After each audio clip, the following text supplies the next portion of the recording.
This is the GARIS Masculist MGTOW flyers.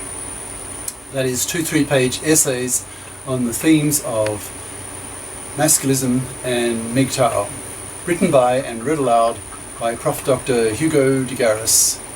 This is flyer number 210, entitled FIPping the Females. Now the flyer itself. FIPping the Females, Prof. Dr. Hugo de GARIS. Email profhugodegaris@yahoo.com. Website profhugodegaris.wordpress.com.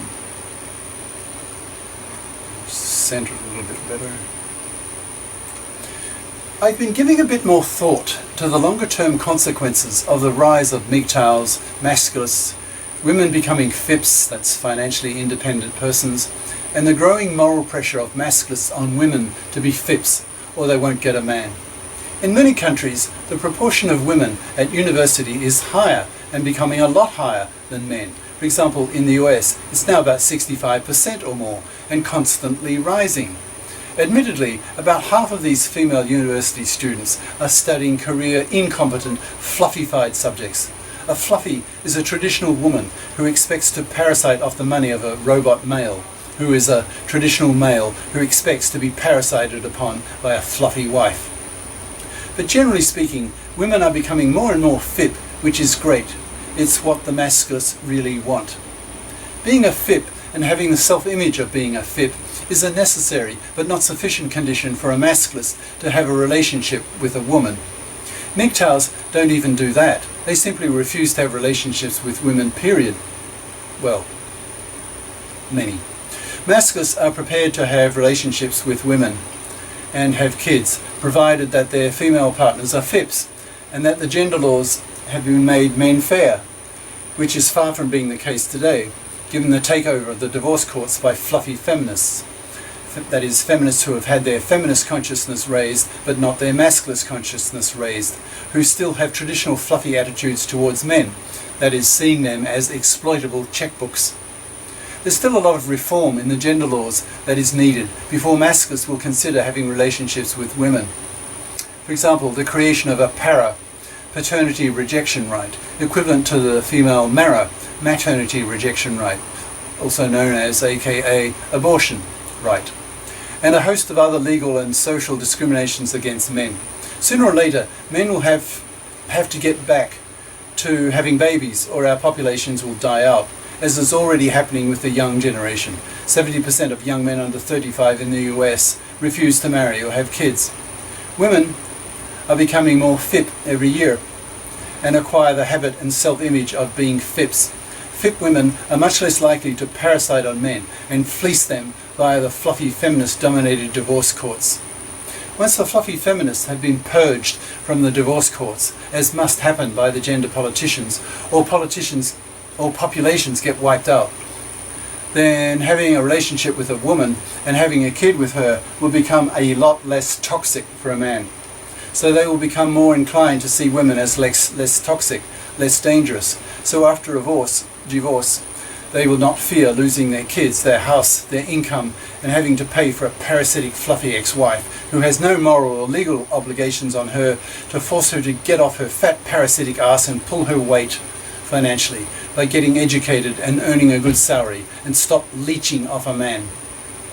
So with more women becoming FIPs and more men becoming Masculists and MGTOWs, the days of the fluffies are limited. They are dying out.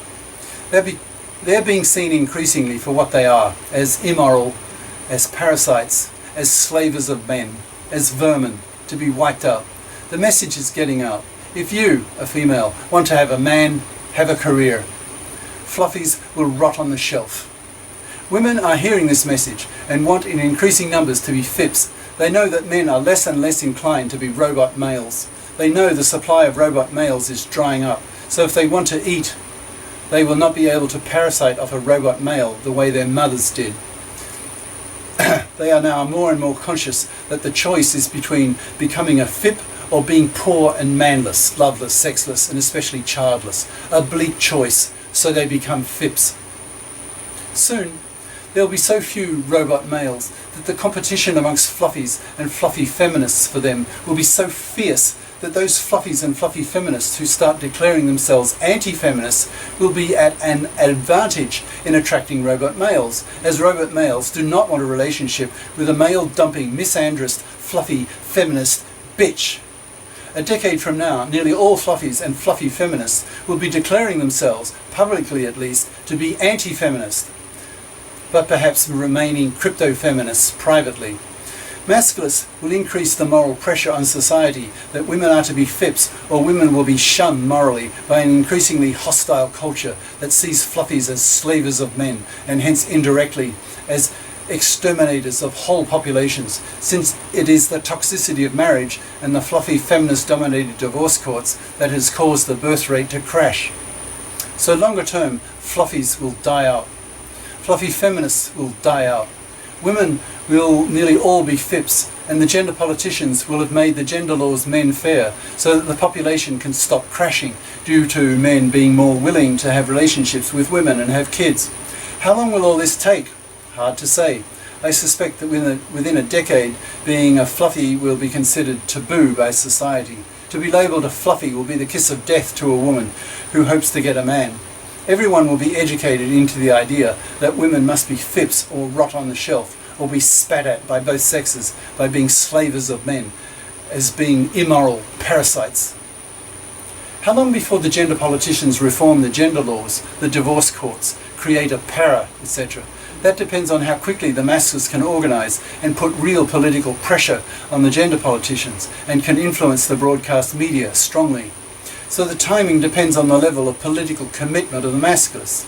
The MGTOWs are political pygmies who just walk away quietly and individually from the marriage market, so they cannot be relied upon to push the gender politicians to make society men fair. But as millions of men go MGTOW, that will have political consequences, because sooner or later the gender politicians will wake up and ask, what's happening to the birth rate? These MGTOWs are the greatest threat to humanity that has ever existed, because they have the power to wipe out whole populations. This trend must be stopped, so sooner or later they will start to address men's problems. Say a man, although an archetypical MGTOW is very